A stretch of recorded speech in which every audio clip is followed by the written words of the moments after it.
श्री गिरिराज धरण की जय। वाला वैष्णव आप सरण मारा जय श्री कृष्ण।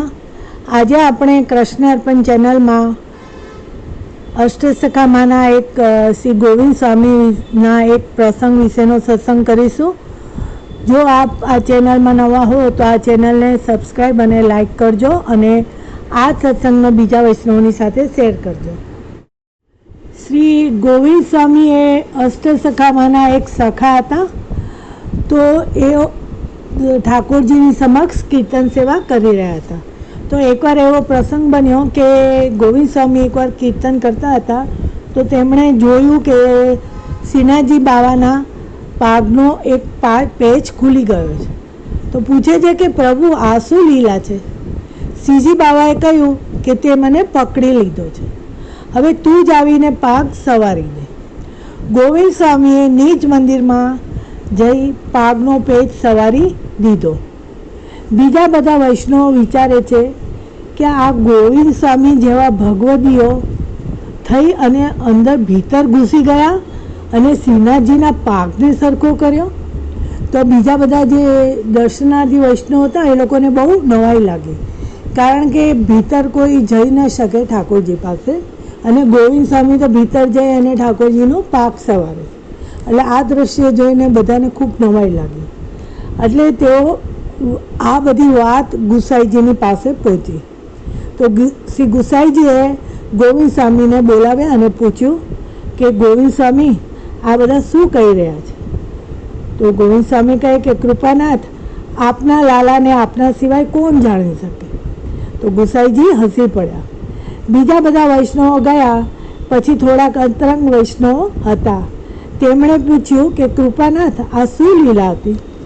તો ગુસાઈજી કહે કે કાલે રાત્રિએ શ્રી સ્વામીજીએ માન લીલા કરી હતી। માન લીલા કરી એટલે રીસાવાનું, રીસાઈને બેસી ગયા હતા। તો ઠાકોરજી વારે વારે મનાવવાનો પ્રયત્ન કરે પણ સ્વામીજી માને જ નહીં। ઠાકોરજી ક્યારેક બંસી વગાડે, ક્યારેક નૃત્ય કરે, પણ શ્રી સ્વામીજી માન છોડે જ નહીં। શ્રીજી બાવા મનાવીને થાક્યા અને વિચાર કરે છે કે હું કેમ કરીને સ્વામીજીના માનનું મોચન કરું। તો વિચાર્યું કે હું તો ભાગવત સ્વરૂપ છું, કારણ કે ઠાકોરજી એ ભાગવતનું સ્વરૂપ છે। તો કે મારું મસ્તક શું છે? તો મસ્તક એ મુક્તિ લીલા છે। તો સ્વામીજીના માનની મુક્તિ મારે કરાવી હોય તો એ કેવી રીતે થાય અને ક્યારે થાય? કે જ્યારે મારું મસ્તક શ્રી સ્વામીજીના ચરણમાં ઝુકાવું। આમ વિચારી શ્રીજી બાબાએ પોતાનું મસ્તક સ્વામીજીના ચરણમાં ઝુકાવ્યું। શ્રી સ્વામીજીએ ચરણમાં ધારણ કરેલી પાયલમાં આપના પાગનો પેચ ફસાયો। મસ્તક ઊંચું કર્યું તો પાગની પેચ ખુલી ગઈ, કારણ કે એમાં પાયલનું ઓલું ભરાયું હતું। ઠાકોરજીના દર્શન કરવા આપણે જઈએ અને દર્શન કરતાં કરતાં કોઈક વાર આપણને લાગે કે પીછવાઈ થોડી આડી થઈ ગઈ છે, પાક કે વસ્ત્રો કે ચંદ્રિકા ક્યારેક ઢળી ગયેલા લાગે। આપણે કહીએ કે આવું કેમ છે?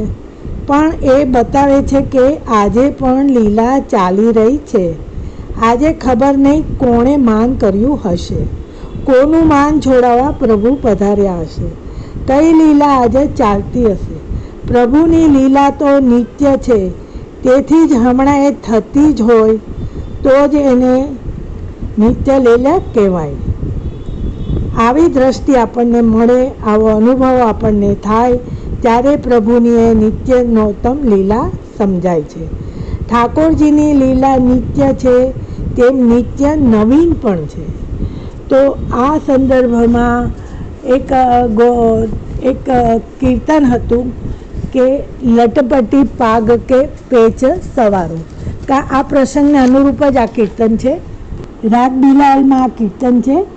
લટપટી પાગ કે પેચ સવારો, લટપટી પાગ કે પેચ સવારો, कर दर्पण लेनी रखबार ने, सुन बदन निहारो,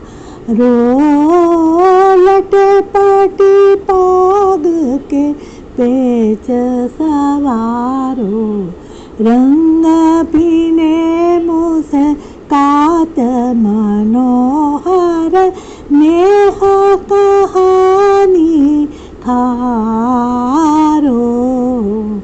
सूरदास प्रभु सब सुख दाता, चित ते नेक नटारो, लटपटी पाग के पेच सवारो, लटपटी पाग के पेच सवारो, लटपटी पाग के पेच सवारो। तो नित्य लीला कोने कहेवाय? तो के आजे पण छे अने हमणां पण छे ए नित्य लीला। जो पहला हती एम आपणे कहीए के मारा प्रभु आम करता हता, पहला श्री गुसाईजी आम करता हता, एम कहीए तो ए नित्य न कहेवाय। नित्यनो मतलब एम के पहला हतुं, आजे छे अने अत्यारे पण छे। जो આપણે આ વસ્તુ માનીએ તો નિત્ય લીલા કહેવાય। તો એવી રીતે શ્રી ગોપાલદાસજીએ પણ વલ્ભાખ્યાનમાં ગાયું છે કે એક રસના કેમ કહું ગુણ પ્રગટ વિવિધ પ્રકાર, નિત્ય લીલા નિત્ય નોતમ સુતી ન પામે પાર, તે પદ વંદુષી વલ્લભનંદની। તો આવી રીતે આપણા પુષ્ટિ માર્ગમાં નિત્ય લીલાનો વાદ છે। એટલે અત્યારે પણ જે લીલા છે એ ચાલી જ રહી છે, પણ આપણને આપણી આંખોથી એ દેખાઈ શકતું નથી। તો એ આના સંદર્ભમાં પણ એક પ્રસંગ હતો કે બંગાળી ઘાટ પર મથુરામાં એક છોટે દાઉજીનું મંદિર છે।